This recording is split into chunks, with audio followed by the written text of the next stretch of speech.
안녕하세요. 단독자TV 단독자입니다.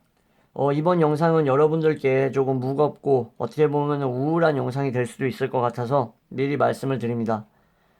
이번 영상에서는 저희 어머니, 이제 제 곁에는 없지만, 마음속에는 이제 항상 살아계신 어머니에 대한 얘기와, 그리고 제가 이제 자존감이 떨어졌을 때라든가, 제가 진짜 너무 힘들 때, 버텨야만 했었던 이유, 그리고 쓰러질 수 없었던 이유, 이런 것들을 여러분들께 말씀드리고, 그리고 혹시라도 또 저와 비슷한 상황이라든가 아니면 저처럼 어떤 마음의 고민이라든가 고통을 가지고 계신 분들, 주저앉고 싶은 분들이 제 영상을 보시고 있을 수도 있잖아요. 그죠? 물론 뭐 세상만 사다 행복해가지고 걱정이라고는 하나도 없는 사람이 있을진 모르겠지만, 아무튼 그런 분들에게 제가 말하는 이 영상이 조금이나마 힘이 됐으면 하는 바람에서, 그리고 제가 또 이 영상을 제가 지치고 힘들 때 보려고 촬영을 하고 있습니다. 뭐 여러분들께 이런 걸 공유한다고 해서 뭐 저는 문제가 될 게 없기 때문에 시작을 하도록 하겠습니다. 먼저 어머니에 대한 얘기입니다. 저희 어머니 같은 경우에는 이제 미술 전공을 하셔가지고 선생님을 하셨었어요. 뭐 중학생들이나 이런 뭐 초등학생들 이렇게 이제 학교에 나가가지고 가르치셨던 거죠. 당연히 그래가지고 어떤 색채라던가 조형 이런 예술적인 부분들, 이런 예술적인 부분에 있어서 어머니가 좀 일가견이 있으셨습니다. 확실히. 근데 이제 어머니가 선생님이 됐을 때, 이때는 이제 제가 태어난 지 또 얼마 안 됐을 때였고, 어머니는 계속 이제 직장 생활을 이어가야만 하는 상황이었기 때문에 아들을 볼 시간이 별로 없었어요. 그래서 저 같은 경우에는 이제 할머니 품에서 보통 많은 시간을 보냈는데, 그러다 보니까 이제 어머니가 퇴근을 하셔가지고 아들을 보면 너무나 기쁘고, 아들이 또 한 명이에요, 한 명. 저 하나. 외동이기 때문에 저를 보면 너무 기쁜 건 나머지 이제 막 어떻게 할 줄을 몰라 하셨을 거예요, 분명히. 그래서 아들을 잘 키우고 싶다라는 욕심도 엄청나셨기 때문에 엄마랑 같이 화선지라던가 도화지에다가 아들이 붓도 잘 못 잡는, 젓가락질도 잘 못하는 상황의 어린 아이인데도 불구하고 엄마는 아들에게 붓을 쥐어주고 같이 그림을 그리셨어요. 예, 여기 화선지 도화지에다가. 그러니까 물론 엄마는 이제 사자를 그린다고 치면은, 사진이 아니라 사자. 사자를 그린다고 치면은 엄마는 사자의 모습을 진짜 정말로 사자답게 그리시는데, 저 같은 경우에는 뭐 뭣도 모르고 아무것도 모르니까 그냥 붓을 잡고 물감을 묻힌 채로 엄마가 그려놓은 사자에다가 완전히 그림을 이제 망치는 거예요, 사실상. 근데도 불구하고 엄마는 아들이 붓질하는 모습이 너무 귀엽고 보기 좋아가지고 이렇게 저랑 같이 그림을 많이 그려주셨던 것 같아요. 아무래도 이런 것이 엄마가 미술 전공을 했기 때문에 정서 발달에 있어서 중요하다라는 이러한 어떤 선지식이 있으셨던 것 같아요. 엄마의 생각은 적중을 했다라고 생각을 해요. 그래서 이러한 것들이 저에겐 추억으로 남아있고, 또 저희 엄마가 뭔가 조금 또래의 친구들이라던가 다른 어머니들과 좀 다르다, 어떻게 보면은 좀 유별나면서 아들을 많이 독특하게 생각했다라는 부분이 느껴지는 게 뭐냐면, 물론 지금에 와서 생각했을 때 그런 거지만 당신이 어렸으니까 몰랐죠, 당연히. 어머니가 이제 책을 구매해가지고 아들에게 이제 읽어주시는 그러한 시간이 많았어요. 근데 이제 책을 꼭 자기가 이제 읽어주셨어요. 예. 뭐 바쁘고 그러더라도. 그러면서 한번 읽어주신 다음에 제가 또 혼자 볼 수 있는 시간을 따로 주셨고. 근데 재밌는 거는 여기서 이제 읽다가 졸음이 오면은 제가 항상 했던 행동이 있어요. 뭐냐면 동물 중에서 수달인가 해달인가가 있을 거예요. 얘네 같은 경우에는 이제 엄마 배 위에서 잠을 자는 걸로 저는 알고 있어요. 등인지 배인지 정확하게는 몰라요. 그렇지만 유사하게 저도 졸음이 쏟아지기 시작하면은 엄마가 이렇게 누워 계시면은 꼭 여기 엄마 상반신 위에, 엄마 여기 배꼽부터 여기 엄마 목까지 해가지고 여기 엄마를 마치 뭐 짓누르는 것처럼 여기 위에 올라와가지고 잠을 청했어요. 예, 팔다리를 이렇게 쫙 뻗고. 예. 엄마는 그 조그만 녀석이 이 팔다리를 쭉 뻗고 이제 자기 배 위에 누워 있으니까는 신기한 거죠. 이렇게 자는 녀석은 처음이다. 보통 불편해가지고 배 위에서 안 자려고 그러는데 엄마가 이제 주변에 이제 어머니 지인들이랑 이제 대화하는 거를 제가 어렸을 때 들었는데 어렴풋이 우리 아들은 이상하게 내 배 위에서만 자려고 그런다고. 얘가 잠을 여기서 잘 잔다고. 그러면서 되게 막 기뻐하시는 그러한 모습이 생각이 나요. 정말 어렸을 때인데. 그래서 진짜 저도 참 특이했구나 라는 생각을 해요. 이렇게 배 위에서 엄마 배 위에서 잠이 들면 엄마는 자장가를 꼭 항상 불러주셨어요. 그리고 어머니가 또 특이했던 부분이 이거는 진짜 제가 지금까지도 제가 눈을 감는 날까지도 엄마한테 항상 감사할 수밖에 없는 부분인데 뭐 옷을 잘 입혀주시고 밥을 잘 챙겨주시고 이러한 부분이 아니에요. 예, 대학을 안 가려고 했는데 대학을 가게 만들어주시고 이런 부분에 감사하는 게 아니라 바로 어머니는 음악회하고 미술관 같은 데 있죠. 이런 전시회를 어린 아들을 데리고 꼭 같이 가셨어요. 같이. 저는 이 당시에 어머니의 이러한 행동이 너무 싫었어.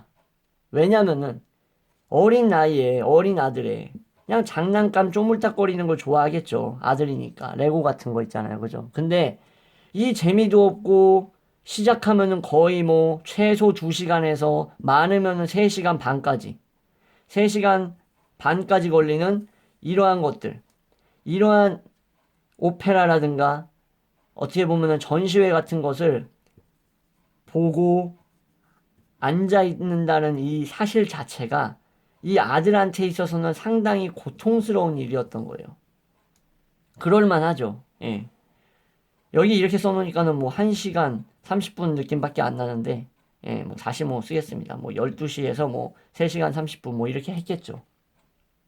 이렇게 했을 텐데, 이게 이제 너무 고통스럽고 너무 지루하고 이러니까는 항상 저는 찡찡거렸어요, 엄마한테. 엄마 이거 나 보기 싫다. 집에 가고 싶다. 듣기 싫다. 클래식 싫다. 막 이러면서 막 그랬는데 어머니는 막 그럴 때마다 막 아쉬워하고 속상해 하셨어요. 근데 진짜 아이러니하게 이렇게 어머니가 주기적으로 저를 미술관 음악회 데려갔다는 게 성인이 되니까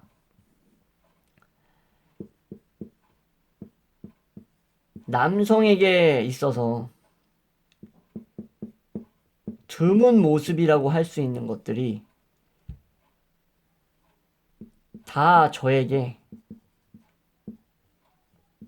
보유되어 있다라는 것을 느꼈어요. 무슨 말인지 이해가 되시나요, 이 부분이? 그러니까 이러한 음악회라든가 미술관을 데려갔던 이러한 엄마의 노력이 성인이 됐을 때 저의 정서라던가 어떤 이러한 뭐랄까 풍부한 어떤 예술적인 이러한 감성 그리고 이런 안목 같은 거를 형성하는 데 있어서 남성이 일반적으로 가지기 힘든 모습들 물론 이런 걸 전공한 남성들도 많지만 보통 우리가 남성을 생각했을 때 음악회 가서 클래식 들으면서 음미하고 미술관 보면서 경탄하고 이런 모습은 잘 안 어울리잖아요. 보통. 물론 뭐 그런 사람이 없다는 건 아닙니다. 그렇지만 이러한 모습들이 다 저 자신의 내면에 들어있다라는 것을 이러한 것들을 깨닫게 되는 시점이 있었어요. 그러니까 무슨 말이냐면은 친구들이랑 술을 마시고 뭐 지저분한 뭐 음란스러운 얘기들 하잖아요. 남자들끼리 뭐 여자에 대해서 뭐 성에 대해서 뭐 그런 얘기들 하잖아요. 술자리에서. 그런 얘기를 하고 또 무슨 얘기하죠? 남자들끼리 스포츠 얘기하잖아요. 스포츠 얘기하고 뭐 연애 얘기하고 뭐 그러죠. 보통 남자분들은 다 아실 거예요. 근데 이렇게 친구들하고 이러한 얘기하고 뭐 음담패설을 하는 와중에도 여전히 제 머릿속에, 여전히 제 내면 속에 살아있는 건 뭐냐면은, 아, 이 친구들하고 전시회나 음악회를 같이 갈 수는 없겠구나. 어떤 느낌인지 아시겠죠? 이러한 녀석들하고 클래식을 같이 들으러 가자라는 것은 말도 안 된다. 이거는 진짜 뺨 맞을 일이겠구나. 얘네가 얼마나 지루해 할지 벌써부터 생각이 되는 거예요. 예측이 되는 거야. 내가 어린 시절 그랬던 모습을 지금 내 대학 동기들이 분명히 나한테 똑같이 보여주겠구나. 야, 그런 데를 왜 가? PC방을 가면은 PC방을 갔지. 여행을 가면 여행을 갔지. 무슨 음악회 미술관이야. 이럴 만한 얘기들을 했을 애들이라는 거죠. 근데 중요한 것은 저 또한 그런 인간일 수가 있었어요. 이해가 되시겠죠? 어머니가 아니었다라면 제 주변 친구들처럼 저도 이런 음악회 미술관 얘기도 꺼내는 것도 싫어하고 관심도 없었을 거라는 거예요. 근데 이러한 어머니의 어릴 적에 이러한 어떻게 보면은 노력과 번거로움, 수고로움을 감당했던 부분들이 저라는 인간의 어떤 뭐랄까 정체성과 풍요로움을 형성시켜줬다라는 생각이 드니까 어머니가 돌아가신 다음에 진짜 자살하고 싶었어요. 정말로. 죽어버리고 싶었어. 정말 내가 어머니의 분신과도 같구나. 어머니의 그러한 노력이 지금의 나를 만들었다라는 것. 나를 이렇게 완성시켰다라는 것이 느껴지면서 진짜 내가 고아였으면 더 쉽게 죽었을 테지만 어머니를 또 몰랐을 수가 있겠죠. 근데 만약에 고아인데도 친모가 누군지 알았으면 또 친모를 만나게 되었으면 이런 경우에도 또 역시 어떤 고통이 찾아오겠죠. 근데 이러한 케이스가 아니었음에도 불구하고 우리 어머니가 내 옆에 없다라는 사실이 본격적으로 느껴지는 그 순간이 바로 뭐였냐면은 어머니의 그림들이었어요. 그림들. 집에 있는 어머니의 그림들. 어머니가 손재주가 좋아가지고 액세서리도 많이 만드셨어요. 액세서리. 그러니까 심심하면은 이렇게 뭐 퀼트 아시죠? 바늘이라든가 이러한 헝겊으로 뭔가 만드는 거, 방석 같은 거. 퀼트, 그림, 액세서리 같은 걸 많이 만드셨어요. 이게 바로 엄마가 스스로의 외롭고 슬픔을 달랠 수 있는 어떤 수단이었던 거예요. 방법. 근데 이러한 엄마가 남겨진 이 모든 것들이 저에게 일종의 진짜 여기서 말로 표현할 수 없는 어떤 그런 고통을 안겨주더라고요. 그리고 나서 또 느꼈던 게 내가 좋아하는 이러한 인문학이라던가 어떤 이러한 언어적인 부분에 있어서 습득과 이러한 능력들을 그 기원을 찾기 시작했어요. 단순히 엄마가 공부를 하라 그래서 공부를 했던 게 내가 이러한 언어를 하고 이렇게 여러분들 앞에서 영상을 자연스럽게 막힘없이 찍을 수 있는 이유였을까? 생각해보니까 이러한 것들도 사실상 어머니가 나에게 준 선물이었다라는 생각이 드는 거예요. 어린 시절에. 심리학 공부하신 분들은 알 거예요. 이 어린 시절에 그 정서, 어머니가 자식에게 주는 그 영향, 그 미치는 어떤 효과 같은 것들을 아시는 분들 정말 잘 알 거예요. 근데 나를 이러한 인간으로 만드셨구나라는 것을 깨달으면서 야, 정말 이거는 뭐랄까. 진짜 공감이 안 되실 거예요. 공감이 안 되시겠지만 진짜 미쳐버릴 것 같더라고 진짜. 아니 미쳤을 수도 있어요 솔직히. 예, 제정신이 아닌 것 같아요 솔직히. 너무 괴로워서. 근데 이럼에도 불구하고 제가 좌절할 수 없었던 이유는 뭐였냐면은 이러한 것들이 결국에는 언젠가 쓸모 있을 거라는 확신이었어요. 이게 중요해요. 확신. 어떤 확신이었냐면은 졸업을 앞두고 대학이에요. 대학교 졸업을 앞두고 제가 이제 전공이 이제 영문학인데 이걸 전공한 다음에 이제 사회에 나가가지고 기업에 들어가려고 하니까 찬밥인 거예요. 찬밥. 요즘도 마찬가지예요. 써먹을 데가 별로 없어요. 근데 이러한 사실이 이렇게 인문학이라든가 문과 쪽을 전공하신 분들은 전부 다 공감할 수 있는 어떤 고통 중에 하나라고 생각을 해요. 그리고 나의 이상과 이 현실을 반으로 갈라놓는 그 이유도 바로 이러한 부분이라고 생각을 합니다. 그런데 저는 이 확신이 있었어요.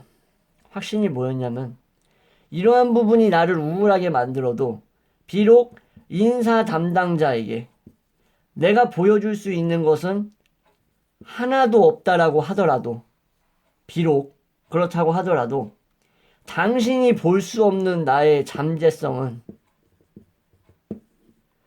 누구든 인정할 수밖에 없다라는 사실이었어요.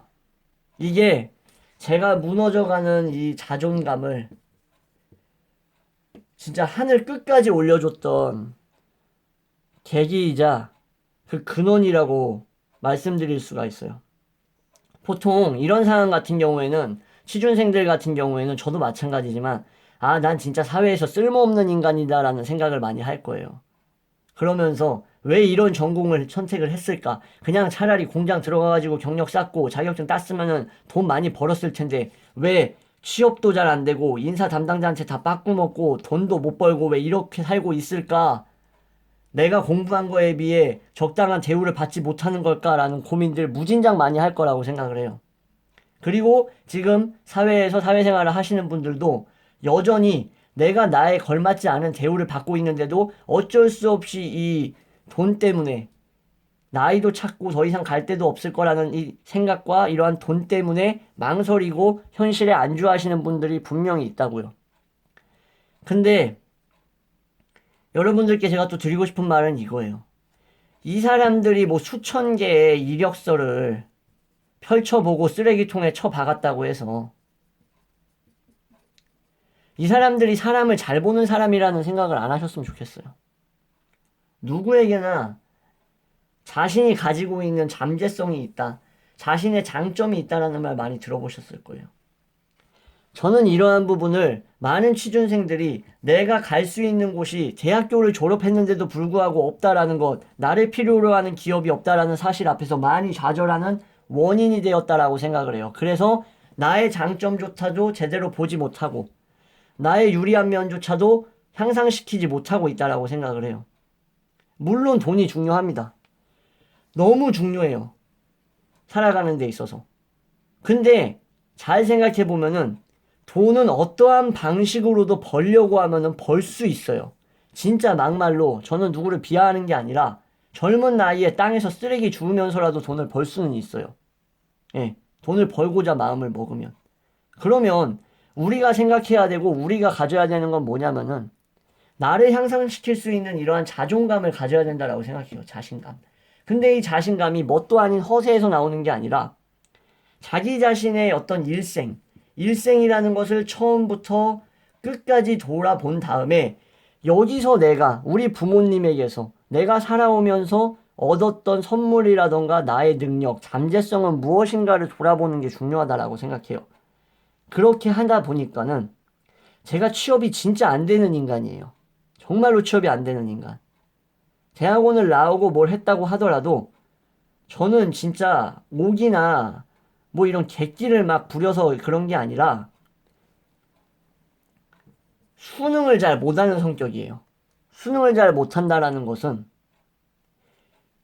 맞지 않다라고 판단을 하면은 여기에 맞추는 거를 잘 못하는 사람입니다.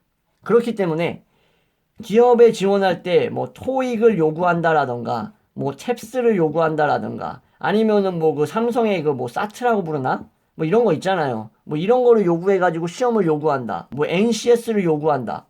이런 거 요즘 흔하죠. 공기업 같은 데에서. 근데 저는 생각을 하는 거예요. 예. 이런 게 여러분에 대해서 뭘 얘기해줘요. 예. 여러분이 하고자 하는 업무에서 여기서 퍼즐 조각 하나 더 똑바로 맞추는 게 여러분들에게 있어서 여러분이 어떤 사람이라는 걸 말해줘요? 저는 그렇게 생각 안 해요. 여러분들이 어떤 지문, 지우고 말씀드릴게요. 좀 더러워졌으니까, 칠판이. 자, 여러분들이 NCS에서 무슨 뭐 지문이 나왔는데 뭐 이거를 뭐 순서대로 배열하고 뭐 이거의 주제를 찾는다고 합시다. 뭐 이런 거를 뭐 잘하는 분들도 있고 못하는 분들도 있고 술이나 아니면은 이런 뭐 연산 능력이 약한 분들도 있겠죠. 연산 능력에. 근데 이런 거를 뭐 빨리 연산하고 뭐 여기 안에 뭐 36 있고 뭐 여기에 뭐 88 있는데 여기 들어갈 숫자 찾는 게 여러분들이 어떤 인간이라는 거에 대해서 말해주냐고. 아니라는 거예요.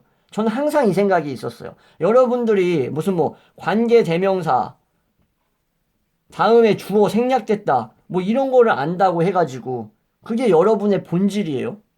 저는 아니라고 생각하거든요. 네.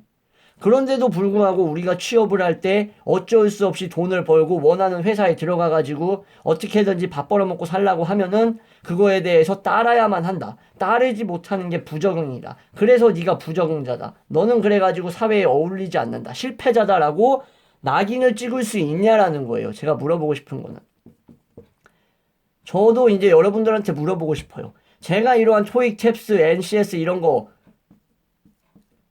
공부해봤지만 쓸모없다라고 생각을 해요. 사실상. 이런 거를 그럼 제가 하지 않고 있다고 해서 제가 지금 이렇게 제 능력을 통해서 여러분들께 영상을 찍고 여러분들께 어떤 도움을 드리고 그리고 저 또한 만족을 느끼고 자아 실현을 통해서 제가 자존감을 올리고 있는 이러한 상황이 이런 거를 잘한다고 해서 이런 것을 더 향상시킨다고 볼 수가 있을까요? 과연? 아니라는 거죠. 제가 하고 싶은 말은 이거예요. 내가 나의 능력으로 나의 자아 실현을 하고 만족을 하고 영상을 찍고 도움을 받고 도움을 드리고 자존감을 향상시키고 이러한 것들이 결국 나의 본질이자 내가 나라는 인간이 어떻게 보면은 일부분이고 그리고 어떻게 보면은 나의 삶의 만족의 가장 최우선적인 부분인데 이러한 영상을 여러분들도 보시고 다른 분들이 봤을 때 인사 담당자가 봤을 때 기업 입장에서 봤을 때 저보고 실패자다 부적응자다 감히 말할 수가 있어요? 차이는 이거예요.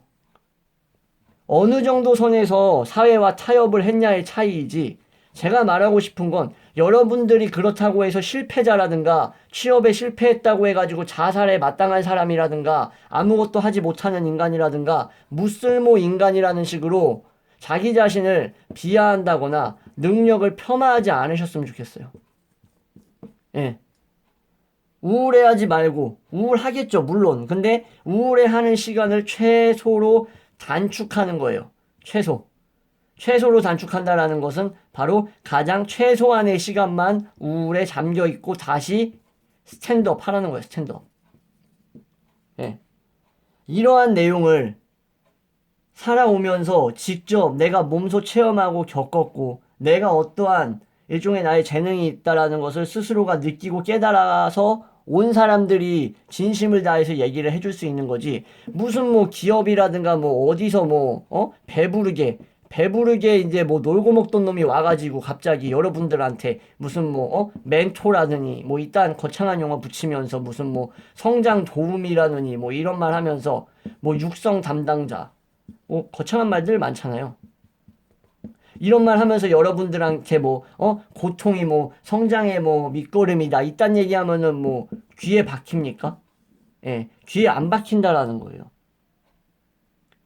세상에는 숨어 있으면서 능력을 인정받지 못하면서 진정한 자신의 가치를 갖고 있음에도 드러내지 못하면서 살아가는 사람이 무수하게 많아요. 근데 그러한 사람들이 자신의 자존감까지 많이 떨어뜨리고 있더라고요. 스스로가. 아, 나는 또 면접에 떨어졌어. 나는 정말 쓸모없는 사람인가 봐. 아, 나는 또 이번에 실패했어. 아, 난 잘하는 게 뭘까? 이러한 생각을 버리셨으면 좋겠어. 무조건 있어. 여러분들이 잘하는 것이, 여러분들이 굿, 웰, 이렇게 잘하는 것들이 이것이 꼭 머니로 이어져야 된다라는 법은 없는 거죠. 예. 이 머니로 이어진다라는 것이 곧 나의 행복을 결정할 수는 있겠지만 그러나 이것이 머니로 이어지지 않는다고 해서 내가 잘하는 것이 돈으로 이어지지 않는다고 해서 나의 행복을 스스로 부술 필요는 없다라는 거예요. 제가 하고 싶은 말은. 예. 이거 자체가 존재 이유일 수가 있다라는 거죠. 직업, 돈 있다가도 없는 거예요. 언젠가는 전부 소멸해요. 사람도 마찬가지로 생로병사 있잖아요. 생로병사. 태어나고 늙고 병들고 죽는다라는 거. 예. 이 생로병사 백날 얘기해도 몰라요. 근데 저는 저의 거의 전부와 같은 어머니가 떠나니까 생로병사가 뭘 의미하는지 그때 비로소 알겠더라고요. 진짜. 이게 뭐라는 거를. 그만큼 우리는 어떻게 보면은 우리의 시간을 부질없는 거에 목숨을 걸고 있다라고 볼 수가 있는 거예요. 그래서 저처럼 살아오셨든 아니면은 저와는 전혀 다른 길을 걸어오셨던 간에 제가 본질적으로 말씀드리고 싶은 건 그거예요. 여러분들이 지금 놓여있는 상황에서 상사라든가 담당자라든가 면접에서라든가 인정을 못 받는다라고 해도 스스로가 생각했으면 좋겠어요. 나는 이러이러한 내면의 강점이 있다. 이러한 내면의 강점은 어느 누구도 쉽게 깨부술 수도 없고 어느 누구도 흉내낼 수 없다라고 이러한 생각을 꼭 하셨으면 좋겠어요. 그것이 설령 어떻게 보면은 나의 오만함이라던가 사실과 다른 사실무근한 그냥 근거 없는 근자감일 수도 있겠죠. 그러나 이런 생각을 가지고 계속 도전하는 거하고 나는 진짜 아무것도 없고 사회에서 필요도 없고 이런 인간이라고 생각하고 계속 취업 도전을 하는 거하고는 천차만별이라고 생각을 해요.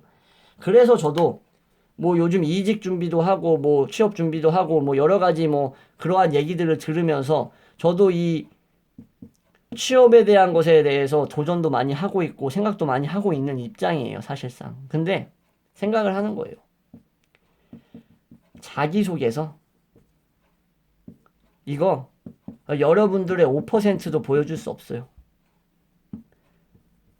사회 경험 그냥 다 보기 좋게 그냥 꾸미는 거예요, 사실상. 예. 저는 여기다가 뭐 하는 줄 아십니까? 여기에다가 저는 소설을 씁니다, 소설을. 예. 저는 작문 능력이 이건 제가 객관적으로 말하는 거예요. 재수없게 잘난 척 하는 게 아니라 작문 능력이 상당히 뛰어나기 때문에 여기다가 그냥 판타지를 씁니다. 판타지. 왜냐? 내가 내 사회 경험 쓴다고 해서 그것이 뭐 A 인사 담당자, B 인사 담당자, C 인사 담당자 해가지고 무수한 수의 인사 담당자들이 다 있을 텐데 그것이 항상 이게 맞다라는 이것이 내 타입이다라고 먹히냐 이거예요. 그 많은 사람들의 취향이 다 각각 다르고 중요시하는 게 다른데 그러니까 그냥 여기다 판타지를 써 내려가는 거예요. 그리고 나서 당연히 면접 때 까먹으면 안 되니까 이거를 촬영을 해놓는 거예요. 촬영. 사진으로. 그래서 그 면접 당일이 됐으면 이 사진 촬영해가지고 여기서 다시 살을 덧붙이는 거죠. 이거는 제가 여러분들에게 따라라고 말씀드리는 게 아니에요. 이렇게 하는 이유가 뭘까요? 돈을 벌기 위한 저의 노력은 저에게 있어서 그냥 필요 악과 같은 거라는 것을 얘기해 주는 거예요. 제가 만약에 이게 저의 인생을 써내려가고, 이 자기소개서와 이렇게 제3자가 나를 판단하는 것들이 저의 모든 것, 저의 모든 본질을 보여주는 그 척도라고 했으면 제가 여기다가 판타지를 썼겠어요. 여기다가 무슨 뭐 소설을 썼겠습니까? 어린이 성장소설 같은 얘기를 썼겠어요? 안 쓰죠. 그냥 돈 자체를 필요 악으로서 나에 대해 아무것도 말해줄 수 없는 어쩔 수 없는 그냥 수단과 방편일 뿐이지 나의 재능과 나의 능력과 어떤 나의 존재감 그리고 나의 가치에 있어서 이것은 그냥 아주 흩어 지나가는 그냥 먼지와도 같은 것이고 절대로 영원하지 않는 그냥 일순간의 어떤 충족과도 같은 것이라는 생각을 하기 때문에 제가 재능과 능력과 존재감 가치가 이것에 따라서 결정되지 않는다라는 생각을 하는 거예요. 절대로 돈으로 매길 수 없어요, 제 능력을. 그런데도 불구하고 사람들은 제 능력을 돈으로 매길 수 없고 돈으로 매길 값어치도 없다라고 생각해서 저를 채용하는 데 있어서 꺼려할 수가 있겠죠. 차라리 기술 있는 애들이 우리 기업을 위해서, 우리 기업의 성장을 위해서 더 도움이 되는 놈들이니까. 이 기업이나 이러한 사람들이 여러분이 어떤 삶을 살았고 어떤 정신 상태로서 무엇을 이겨냈는지는 관심이 없어요. 당장 우리 기업에서 전체적이고 거시적인 안목에서 이 인간이 부품으로서 도움이 되는가가 관심이 있는 거지. 그렇기 때문에 제가 드리고 싶은 말이 이거예요. 여러분들이 자소서를 뭘 쓰든 사회경험을 뭘 쓰든 간에 그것은 나의 모든 걸 보여줄 수 없다라는 생각을 하고 그렇기 때문에 오히려 좌절을 하는 것이 아니라 뭐라고 말씀드렸죠? 나의 재능, 능력, 존재감, 가치는 내가 스스로 만들어냈고 이것은 쉽게 눈앞에 보여지지 않는 것이라는 것을 확신을 하면서 돈을 벌기 위한 일종의 수단과 방편으로서의 직업인 거지 이것을 성공하지 못했다고 해서 내 자신이 쓸모없는 인간이고 능력, 재능 자체가 없는 인간이라고 스스로 치부하지 말라는 말이에요. 이해가 되시겠죠? 다 먼지 같은 거예요. 이따가도 없는 거예요, 돈. 돈 저도 많아 썼던 적이 있어요, 어린 시절에. 근데 이따가도 없더라고, 어느 순간 가난해지더라고. 예. 그러니까 한마디로 나에 대해 아무것도 모르는 놈들이 나를 평가하려고 하는데, 나에 대해 아무것도 모르는 놈들이 나를 평가하려고 하는 거에 대해서 왜 우울해하냐 이 말이에요. 예, 나를 너무 잘 아는 사람이 나를 평가했을 때 그게 우울한 거지. 저를 잘 아는 사람이 저를 평가했을 때, 지수야, 너는 정말 쓸모가 없다. 너는 뭐 어머니의 뭐 영향을 받았건 뭘 어쨌건 알겠는데, 너는 너의 능력 아무것도 없고, 넌 진짜 장점 하나도 없고, 너는 진짜 말도 못하고 글도 못 쓰고 책도 못 읽고 멍청해. 이렇게 얘기했을 때, 저에 대해 완벽하게 알고 있는 사람이 그렇게 얘기했을 때 제가 좌절하는 거는 그럴 수 있어요. 근데 저에 대해서 아무것도 모르는 이런 뭐 생전에 한번 볼까 말까 한 인간들, 어떻게 보면 스쳐 지나가는 인간들이 나에 대해서 뭐 자격이 부족하군요, 뭐 조건이 뭐 좀 쪼달리군요, 이런 얘기한다고 해서 여기에 대해서 좌절하고 할 필요가 뭐가 있습니까? 감히 나에 대해서 니들이 뭘 얘기할 수가 있는데. 이런 마인드로 싸워야죠. 예. 설령 그래, 나를 인정해주지 않으면 안 들어가. 안 들어가고 그냥 땅에서 휴지 줄게. 나는 땅에서 휴지를 줍지만, 나라는 인간은 가르치는 사람이고 도움을 주는 사람이고 다른 사람의 멘토가 될 수 있는 사람이고 다른 사람의 삶을 바꿔놓을 힘이 있는 사람이다라는 확신을 가지고 있으면, 내가 길거리에서 뭐 페트병을 줍든 플라스틱을 줍든 무슨 알루미늄을 줍든 그게 무슨 상관입니까? 그죠? 제가 이 말을 꼭 드리고 싶은 거였어요, 여러분들에게. 어머니의 얘기는, 어머니에 대한 그리움이 항상 마음에 가득하기 때문에, 제가 이러한 생각을 하면서 살기 때문에 이러한 슬픔과 어려움 속에서도 제가 버틸 수가 있었다라는 걸 여러분들에게 말씀드리고 싶은 거예요. 네, 그럼 여기까지 말씀을 드리고요. 옆에서 이렇게 진지하고 중요한 얘기, 아무도 해줄 수 없는 얘기를 하고 있는데 저희 집 개가 코를 골면서 졸고 있습니다. 끝내야 될 것 같아요. 예. 그래서 아무튼 간에, 예, 이거는 뭐 여담이고, 여러분들이 진짜 지금 저처럼 힘든 상황에 놓여 있으시던 뭐 아니던 간에 언젠가는 또 힘든 상황이 올 수도 있고, 인생사가 새옹지마이지 않겠습니까? 좋은 일 있고 슬픈 일 있고. 그럴 때 나를 일으켜줄 수 있는 것은 결국에는 나의 능력과 나의 장점에 대한 확신이고, 그것을 어떻게 해서라든지 찾아내셨으면 좋겠어요. 과거를 다 들춰내서라도. 그러면 이러한 슬픔이 있어도 가라앉기보다는 일어서려고 노력을 많이 하실 거예요. 제가 이건 확실히 말씀드릴 수 있습니다. 네. 이렇게 해서 영상 마무리하도록 하겠고요. 말씀드리다 보니까는 거의 뭐 35분 가까이 다 됐네요. 정말 이 장시간 동안 제가 떠드는 거 시청해 주셔서 정말 감사드리고요. 여러분들 정말 소중하고 값진 존재입니다. 진짜. 지금 당장 되는 게 없더라도 그건 여러분들에게 어떻게 보면 여러분들을 말해주거나 보여주는 세 발의 피도 아닐 수도 있어요. 그냥 아무것도 아닐 수도 있습니다. 그렇기 때문에 저에게 하는 말이에요. 이건 사실상 여러분들에게 말하지만, 우리 모두 화이팅 하시고, 예, 제 구독자 여러분들 뿐만 아니라 영상 보시는 모든 분들이 다